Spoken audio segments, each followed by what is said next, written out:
all. Like, imagine how they would come for you. That's how sometimes the fans can be on Housewives. And we were like, no, like, that's impossible. Like, he was right. They are rabid, like they are devoted to the show and they're invested. But I think for me personally, being an athlete and having that background helped me a lot because I was used to tuning out the noise and, in order to perform at my best. And so on the show, like when, things started to take a turn and people were saying negative things, I just tap out of it. I don't go back and forth with people. I don't try to explain myself. I just let it be, and I think that helps me to keep my sanity. That's good. You never went down that rabbit hole of like where, because I mean, it's a never ending, no matter what you say back to someone, it will go on for 6 months if you keep responding. Exactly. And it's a no-win battle. And so that's really healthy. I mean, because I think it takes people a minute to get there, right? Yeah, for sure. Well, we saw your husband stick up for you last season in Jamaica. It's very clear, you have a happy marriage. Like, what advice would you give? We have some, I know Sheree has Martel and, it seems like Kenya has a bunch of men and we have Marlo, but we have a lot of single women on this cast per se. Yeah. Like, what advice would you give to our single peach holders that are out there looking for a man? Yeah, I would say to my fellow peach holders, my fellow single ladies, is that I feel like they have this idea of what they want and this perfect picture. And it's like, it's not going to be that. You got to open your heart for somebody to come and to surprise you. And then you got to be intentional about making it work. Like I think even at, most of them are well over 40s, close to 50s. And I still think people think like this love thing is like a fairy tale and you just, fall in love and it just, it's work and it is a choice and it's not always easy. And so, if you really want to have a meaningful relationship, you really got to be intentional about setting aside the time, getting to know that person, being 100% yourself authentically so they can get to know you and fall for you. And then when you do all that, it's worth it. It's so worth it. Life is not a rom-com, right? Right. What about, Sheree, I know is still with Martel Holt and, from Love and Marriage. Like, what do you think of him? I imagine you've had some time to get to know him. Yes. And I was saying earlier that when I first met Martel, I didn't know, I had never watched the show. So I didn't know all the things that came along with Martel Holt. And so when I first met them, it was him and Sheree and Ross and I, we went to a dinner in New York. And I mean, they were smitten, like they were holding hands and they were like huggy. And she was so happy. And I was like, oh my God, I love this for her. And then, I went back and watched the show and was like, oh, this is why people have some hesitation around Martel Holt.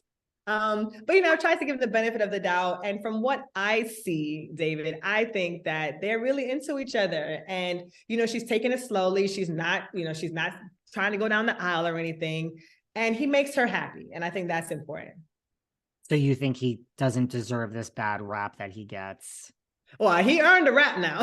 He earned it. He earned it. So I think that but I do think that people change. And I think that from what I see in person, I feel like he wants to do better, wants to be better. And, hopefully he'll be that for Sheree. I hope so. Listen, after Tyrone last season, like we just want to see some happiness for Sheree, don't we? 100%. Yes. She's so amazing and she brings so much to the table and she's just, so beautiful and inside and out. So yeah, she deserves love. What about Marlo? Like if you were going to fix Marlo up as someone famous or like what type of guy, anyone famous you could think of for her? Like what type of guy do you think Marlo needs?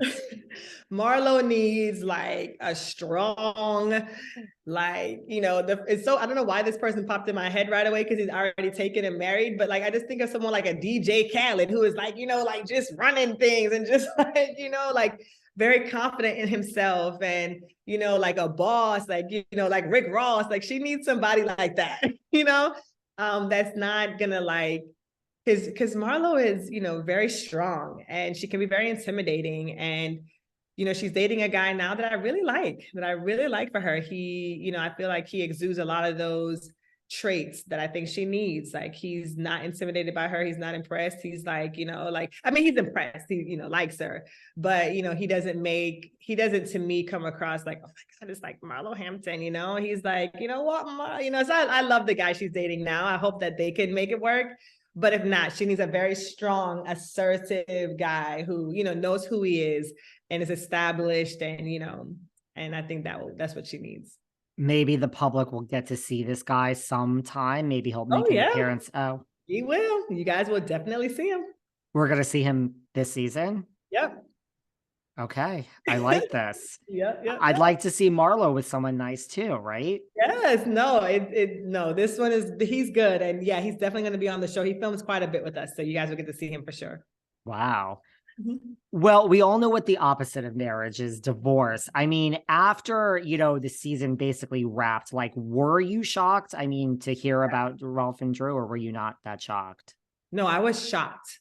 Ross and I were literally at their birthday party that Drew threw for Ralph like a week and a half, 2 weeks earlier, and they looked happy. Like we had, like you said, we were done filming, so we were just like all having fun, laid back.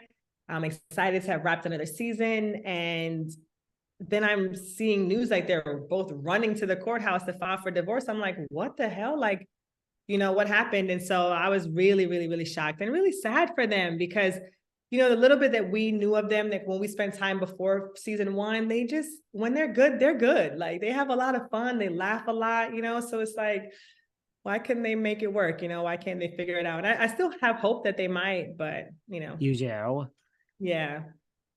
Even though, like Drew came out and said like, Ralph was like a serial cheater and he cheated multiple times and he was cruel. Like, do we believe all of this?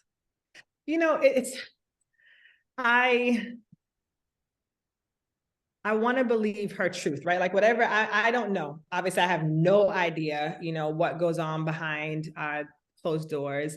And, you want to believe that if someone says something like that can be, so detrimental, that they wouldn't say it loosely, right? Like she would, understand the ramifications of what she's saying.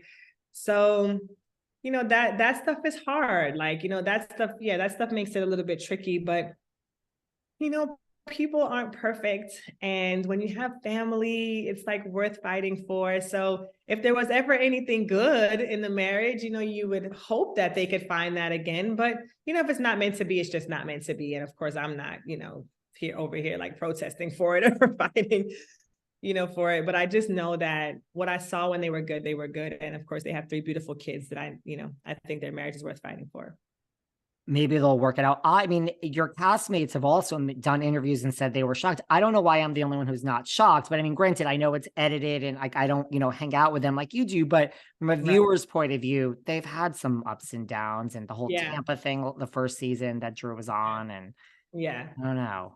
Yeah, I definitely understand from a viewer's perspective how it could be like, okay, well, this looked like it was coming. But, when you spend a lot of time with them and you get to know a little bit deeper, it was a little bit shocking, especially because we were just around